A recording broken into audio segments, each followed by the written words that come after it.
Bismillahirrohmanirrohim. Assalomu alaykum va rahmatullohi va barakatuh.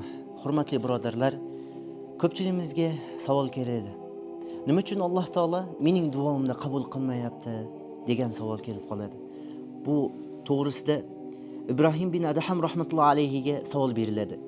Ustoz, biz duo qilamiz, lekin nima uchun duomiz qabul bo'lmayapti deb savol berilganda, Ibrohim bin Adham rahmatullohi alayhi shundan keyin 10 narsani sanab bergan. Ularning birinchisi, Ibrohim bin Adham rahmatullohi alayhi aytadiki, sizlar Alloh taoloni tanidingiz, ammo haqqini ado etmadingiz. Bu birinchisi. Haqiqatda inson bolasi Alloh taoloni taniydi. Barchamiz Alloh taoloni taniymiz. Alloh taolo rizq beruvchi, Alloh taolo hayot beruvchi, Alloh taolo hayotni oluvchi zot ekanligini. Lekin o'sha mahalda biz uni unutib qo'yamiz. Qachon qorin ochligida biz ovqatni o'ylab qolamiz. Alloh qorinni to'yg'izuvchi zot deb bilmay qolamiz.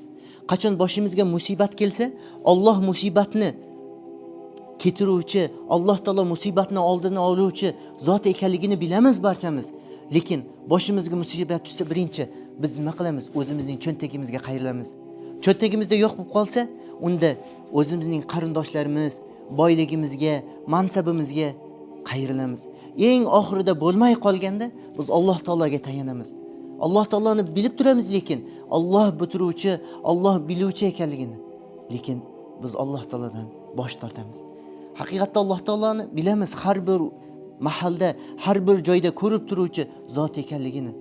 Lekin o'sha ko'rib turuvchi zot ekanligini bilib turib biz gunoh qilamiz. Ochiqdan ochiq. Buning sababi nimada? Sababi biz Alloh taologa bo'lgan iymonimiz, ixlosimiz holsizligida. Hurmatli birodarlar, shuning uchun biz nima qilaylik? Alloh taoloni yaxshilab taniylik hamda uning haqqisini to'liq ado etaylik.